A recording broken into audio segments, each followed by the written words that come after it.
They'll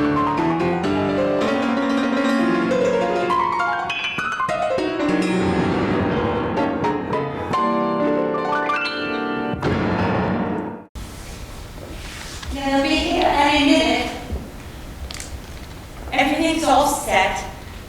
Oh, I don't know why I get so nervous. Oh, I guess I do. That's Mama, of course. She's the one who named me Faith, and funny thing is, rather ironic, I've never had much faith in myself. Mama, she was always perfect. She always looked perfect. The house was always perfect. Her dinner parties were always perfect. And she expected perfection from all of us. From Daddy, may he rest in peace, something he never had in this life. She expected perfection from me, from my sister, from her sisters. It was like some competition to see who could outdo the other at their holidays. Aunt Bessie was always Easter, Auntie Joella was Thanksgiving, and Mama hosted Christmas. I grew to dread Christmas. I was always so worried I would do or say something wrong. Mama liked things neat and tidy and trained us up well. Don't speak up, don't speak out. Do your part, let nothing and nobody be out of place. She said we'd be grateful one day for all that training up. I wonder when that's going to be. My husband is bringing his partners home for dinner. He knows I'll be on top of it all. He doesn't really expect perfection. I know people look at us and think our life is just perfect. It's kind of odd how things can look from the outside in. Well, he's an accountant, and with him it's more a matter of tallies. He's a very good provider, and he's worked really hard to give us this beautiful house and this life we live. I just wish he could leave the accountant at work. He's always reminded me of the tallies in his own way. A nice dinner out, a new furniture, or our vacation, always accounted for and tallied up. I'm sorry, I don't know what got into me bending your ear this way. Just forget all that piffle. I'd best get back and check on things, make sure the roast isn't overdone. He doesn't like his roast overdone. It has to be just right. Everything has to be just right.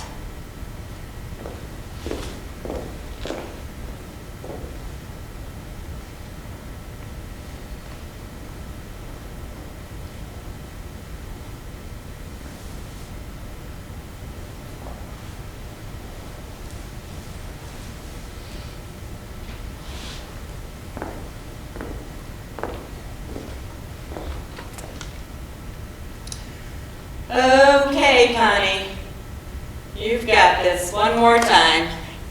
Same as always. They'll be calling me out any minute to go join my husband on stage. Stand by his side, the dutiful and devoted wife. That's me, all smiles. History will record him as a remarkable man, a distinguished public servant, an exemplary elected official. History will not reflect what my story would be. History, his story, her story, her story. My story would reflect a man they don't get to see, the person he really is. You think he has principles, but he just says what everyone wants to hear, including me. I was duped along with the rest of his constituents. What we all never realized was what a really good actor he is. He always does or says whatever he needs to get elected or re-elected, whatever for fundraising. He's a chameleon and he changes colors to whatever he needs to be, wherever and whenever. Follow the money. That's just the tip of the iceberg for corruption and influence. And check out all the good-looking campaign aides. It's become a little game of mine to figure out which one he's screwing this go-around.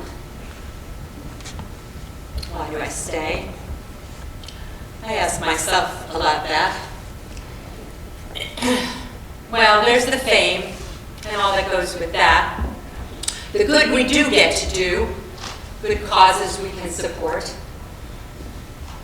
I guess I thought that we were going to change the world. And there's the mess and the scandal, and how awful that would be, but I know that just goes to my own lack of conviction for what is true and right. So, I'll go out, he'll reach for my hand, kiss me, put his arm around me. We'll smile for the audience, for the cameras. And I suppose history, Herstory, will reflect my own fraud and cowardice as well. We're both actors. I just wish I had known that I was auditioning for a part in a play when I thought I was falling in love with a really good man. It's time, ma'am. Well, here I go.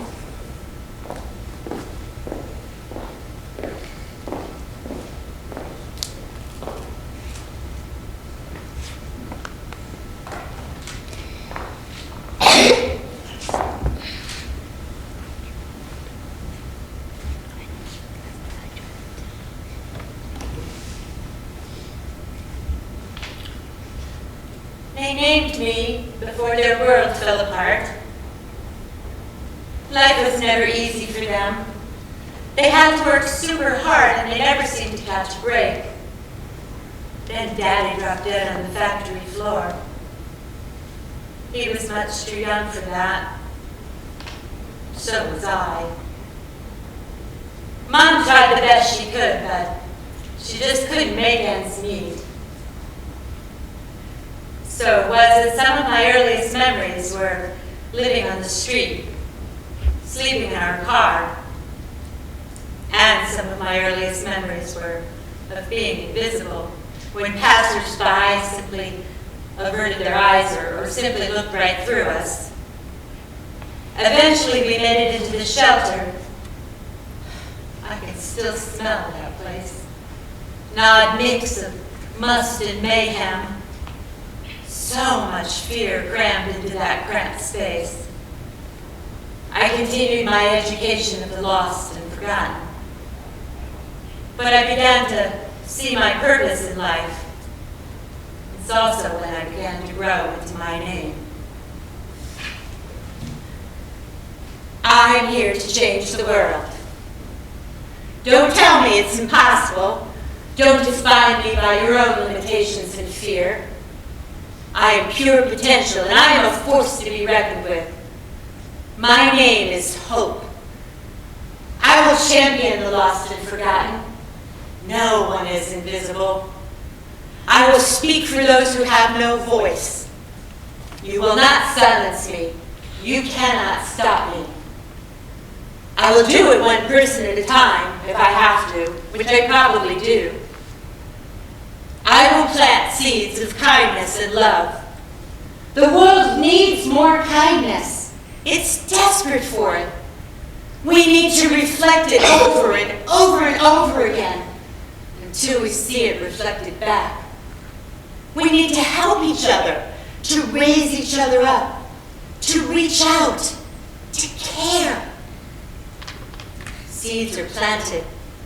Goodness grows. Kindness can spread like weeds.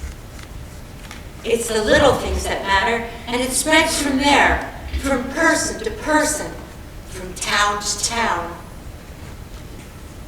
I am a warrior. Maybe you don't feel like one. That's okay. Just follow your heart. I'm going to follow mine. We can all play a part in our own way. I am Hope, and I will change the world. Thanks for listening to my story. I hope you'll tell me yours. I want to hear it. And I hope you'll help me change the world. What seeds will you plant?